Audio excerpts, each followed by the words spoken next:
Boa tarde, oitavo ano. Bem-vindo a mais uma aula. Hoje, na nossa aula de geografia, Não tem atividades para nós podermos, não tem atividade para ser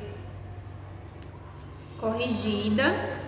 Nós vamos continuar ainda no capítulo 8, que é falando sobre as características, as condições naturais do relevo, da hidrografia, das condições climáticas, dos biomas que existem no nosso continente americano, No continente americano, a diversidade do relevo, Como nós já podemos ver, que vocês podem ver aí no mapa, O continente americano, ele é muito extenso, Ele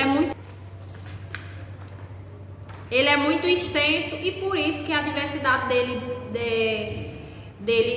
de todos os aspectos hidrográficos, condições climáticas, tudo isso interfere. Tem lugares que é mais diversificado, como as montanhas, como vocês podem ver aí, as montanhas rochosas e as cordilheiras dos Andes, que essas condições montanhosas foi ocasionada por causa das placas tectônicas,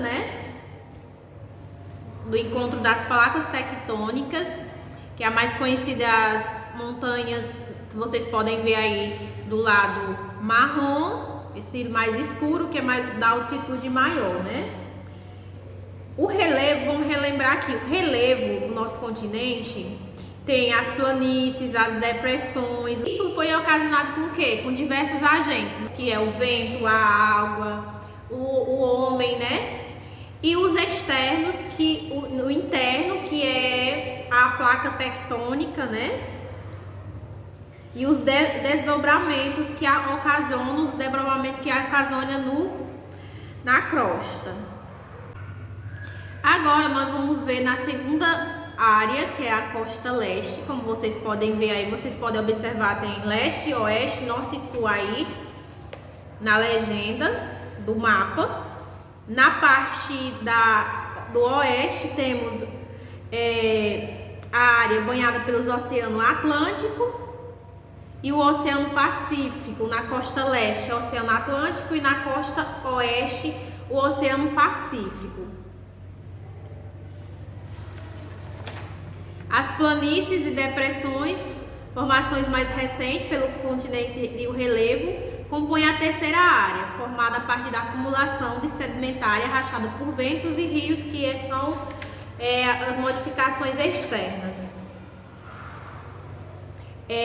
As algas americanas, a hidrografia, do continente americano. Os rios do continente americano se agrupam em 4 vertentes: a do Ártico, do Pacífico, Atlântico e do Golfo do México. Esses nomes de conjunto das bacias hidrográficas que desembocam em um mesmo lugar, na maioria dos rios. Os rios nascem nas grandes cordilheiras do oeste, e correm para o Oceano Atlântico, que é do lado leste. Outros de menor extensão desdobram suas algas no Oceano Pacífico mesmo. A vertente do Ártico é formado de rios cujas áreas permanecem congeladas, que grande parte pela rigorosidade do clima polar, que já fica nessas extremidades de cima, dentre esses cursos fluviais destaca-se o Mackenzie, no norte do Canadá, já fica lá, E os rios da vertente do Pacífico nascem nas cadeias montanhosas do oeste, nessas cadeias montanhosas, são caudalosas, desembocam no Oceano Pacífico mesmo, dando a proximidade com o mar. Esses rios são curtos e a presença cordilheira na América do Norte. Destaca-se o Yukon, na Alasca, e o Colorado, nos Estados Unidos. Na América do Sul, os principais rios são, Norte América, são o São João, na Colômbia, o Rimac, no Peru, e o Biobío, no Chile. Os rios das vertentes do Atlântico são mais extensos e de grande capacidade As vertentes você pode ver. A maioria dele nasce nas montanhas a oeste e desemboca no oceano, depois de percorrer extensas planícies centrais do continente, que é aqui no meio. Na América do Norte destaca-se o Rio São Lourenço, na América do Sul se destaca são as bacias do Rio Orinoco na Venezuela e também o da Amazonas, que nasce nas Cordilheiras do Andes e possui mais de 1000 afluentes. No Cone do Sul destaca-se o Rio da Prata e seu afluente, Paraná, Uruguai, Salgado. Importante rio do centro-norte da Argentina. Aqui na nossa América do Sul, temos o rio, né, que nasce nas cordilheiras, o rio da Amazonas, que é um dos mais importantes daqui do nosso continente americano. É formado por um conjunto de rios que formam a região conhecida como Grandes Lagos. A vertente do Golfo no México é formada por rios que nascem na parte oriental das Montanhas Rochosas, Canadá e Estados Unidos, na Serra Maestra, México e nos Montes Apalaches, na parte ocidental e desbota no Golfo do México. Essas vertentes formam a maior bacia hidrográfica da América do Norte, Mississippi, Missouri, cuja extensão ultrapassa 3 milhões de quilômetros quadrados. Essas bacias hidrográficas se tornam um fator importante para o povoamento e a conquista daquele território americano. Como eu falei, o continente americano, ele, por ter uma extensão que vai do Polo Norte ao Polo Sul, ele tem as condições climáticas diversificadas, né? A diversidade do tipo do continente americano corresponde à combinação de uma série de fatores: temperatura, distribuição, precipitação, a pressão atmosférica, né? A altitude e a umidade do vento. A temperatura média do continente forma progressiva desde o Equador.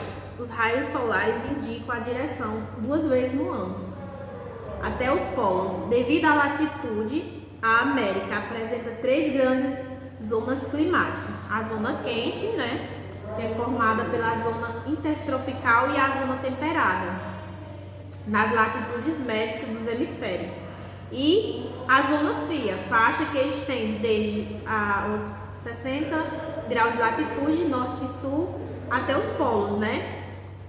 Além disso, outros fatores colaboram para dar lugar ao clima quente, temperados e frios, em diferentes latitudes.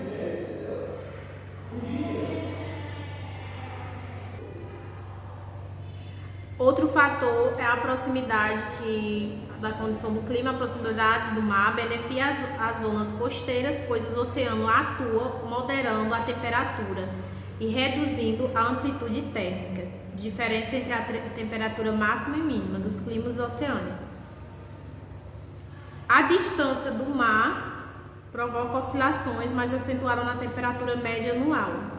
Em consequência, clima de grande amplitude térmica, como o rigoroso frio continental da América do Norte. Há outro fator também é a altitude, que influencia a temperatura. Quanto maior a altitude, menor a temperatura. À medida que a altitude aumenta, 180 metros, diminui-se aproximadamente 1 grau. Em consequência disso, toda a cordilheira Ardinas, que na América do Sul, apresenta escalonamento de temperaturas, sendo muito baixo nas zonas que se encontram em grande altitude, independentemente da latitude. Outras também as correntes marinhas quentes, que se originam nas águas equatoriais. Corrente do Brasil é a do Golfo.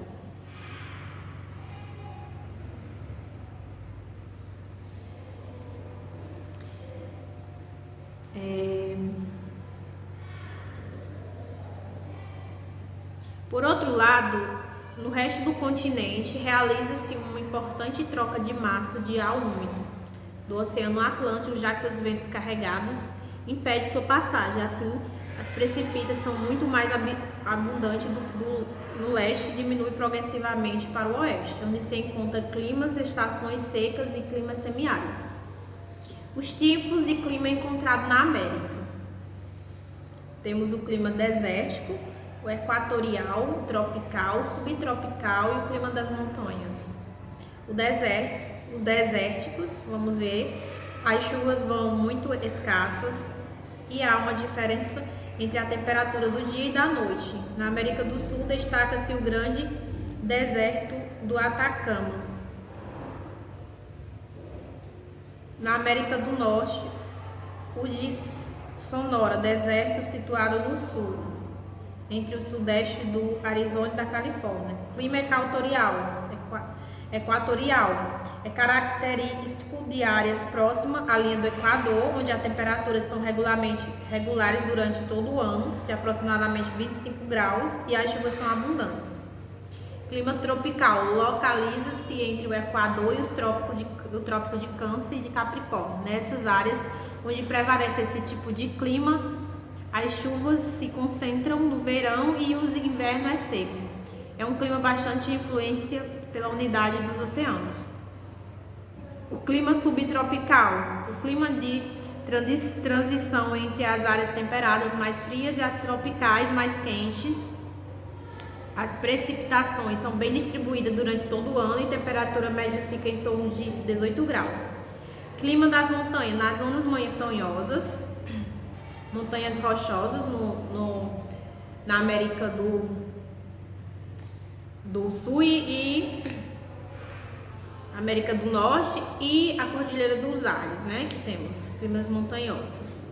Se vê afetado principalmente por causa da latitude em relação ao nível do mar. Por essa razão, nessas áreas não podemos identificar um clima em particular. À medida que a altitude aumenta, os elementos climáticos vão se modificando. Por exemplo, a temperatura diminui 6 graus e 10 graus a cada 1000 metros de altitude. Como consequência dessa variação, observamos grandes diferenças na flora e na fauna, dos diferentes níveis da altitude da montanha. Por exemplo, na base da montanha equatorial há um bioma de bosque tropical com diversas de espécies de animais. Porém, à proporção que subimos pelas ladeiras, as vegetações começam a diminuir, considerando até chegar a um bioma parecido com a estepe, ou seja, uma vegetação sem árvores, composta basicamente de vegetação rasteira.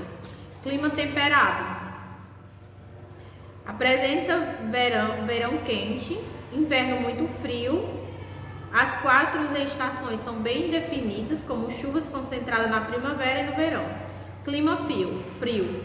As temperaturas são muito baixas, menos de 10 graus no verão, inverno longo e muito frio, com a temperatura anual média em torno de menos 10 graus. As precipitações geralmente aparecem em forma de gelo e neve, tipo climático encontrado na zona das proximidades de polos, onde está Canadá e nas montanhas rochosas dos Estados Unidos e no sul das Cordilheiras do Andes.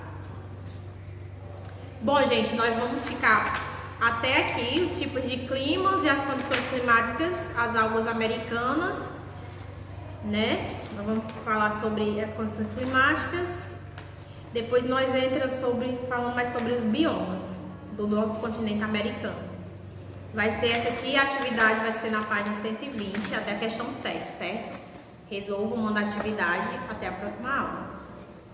Na próxima aula nós corrigimos.